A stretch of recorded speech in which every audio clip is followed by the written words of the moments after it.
Assalamualaikum warahmatullahi wabarakatuh. Perkenalkan dari kelompok kami, lalu dengan nama saya Andrew Aulia Akbar Fakturozi dengan NIM 13121000051.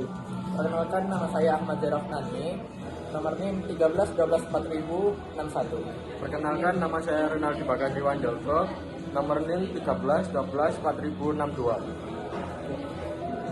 Baik, di sini saya akan mempresentasikan Tentang biografinya DN Aidit. DN Aidit lahir pada tanggal 30 Juli tahun 1923 di Jalan Belantu nomor 3, Pangkalalang, Tanjung Pandan dengan nama Ahmad Aidit. Nama ayahnya adalah Abdullah Aidit. Ibunya bernama Mailan, termasuk keluarga Ningrat Belitung, anak seorang dari yang bertikel Ki Agus atau KA, yakni Ki Agus Haji Abdul Rahman dan Nyanyu Aminah.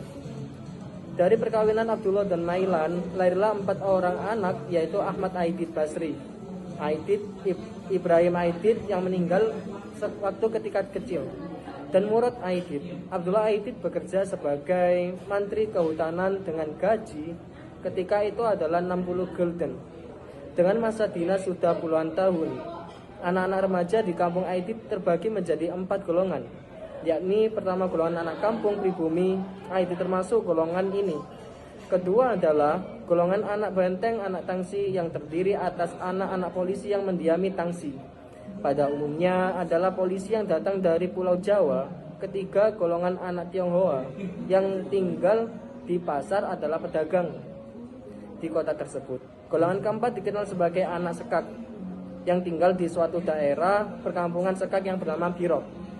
Awal 1948, Aidit berumur 25 tahun dan Sotani berumur 24 tahun menikah secara Islam tanpa pesta. Dan di rumahnya Ki Haji Raden Dasuki, sesepuhnya PKI di Solo, yang bertindak sebagai penghulu, yang bernama Mutigdo, Aminah, dan 4 orang adik Sotani. Datang hanya Murad dan Sobron, 2 adik Aidit yang mewakili keluarga Belitung. Di sini saya akan menjelaskan tentang pendidikan Aidit. Pendidikan Aidit, Ahmad Aidit kecil menamatkan sekolahnya di HIS Hollands Inland School atau sekolahnya dasar anak sekarang. Ketika di Belitung belum ada SMP, Aidit dikirim ke Batavia untuk masuk ke sekolah. Dagang bernama MHS atau bisa disebut dengan Midland School di Batavia. Aidit mulai berhubungan dengan banyak pemuda, mahasiswa yang bercita-cita patriotik dengan orang-orang politik semakin bertambah seperti Soekarno, Khairul Saleh, Adam Malik, Jonan Nur, dan tokoh-tokoh pemuda pejuang ketika itu. Aidit ini termasuk juga dalam lingkungan pemuda API, atau juga yang disebut dengan yang bernama bermarkas di Menteng 31 dan Soekarno. Muhammad Hatta dan Muhammad Yamin menjadi gurunya waktu itu. Namun Bung Hatta yang menjadikan Aidit sebagai murid kesayangannya, meskipun kemudian hari menjadi musuh bebuyutan, dikarenakan arah aliran politik yang berbeda. DN Aidit menyukai buku-buku klasik tentang politik dan ekonomi. Dia mempelajari berbagai buku yang sifatnya komunis dan sosialis. Dia mulai membaca buku yang tebal. Kapital Karya Karl Marx 1818 atau bisa disebut dengan 1818 sampai dengan 1883. Mulai mengenal dengan mempelajari pemikiran Friedrich Engels 1820 sampai 1895. Feuerbach, Friedrich Nietzsche 1844 sampai 1900, yang dimana seperti karya Mao Zedong dan pemimpin Tiongkok lainnya. Karir politik Aidit terpilih untuk mengikuti kursus yang diadakan oleh pemuda Angkatan Indonesia Baru yang dilaksanakan di Menteng. Asrama ini dikelola oleh Sendenbu, Badan Penerangan Jepang, di mana Sukami bekerja. Tempat ini adalah tempat penggodongan para pemuda untuk menjadi pemimpin, dan memang pada akhirnya banyak alumni Menteng yang menjadi pemimpin pada saat menjelang kemerdekaan 17 Agustus maupun dalam perjuangan bangsa seterusnya. Selain Soekarni sebagai pengurus asrama ini, terdapat pula Chairul Saleh dan AM Hanafi, serta beberapa yang lain. Siswa-siswa diasramakan di tempat pelatihan itu, hingga pada suatu kesempatan beberapa pemuda sepakat untuk mendirikan Gerindom, Gerakan Indonesia Merdeka. Dewan politiknya dipegang oleh DN Aidit sebagai ketua. Dengan anggota-anggota MH Lukman dan Suko, bahkan Dewan Eksekutif dipegang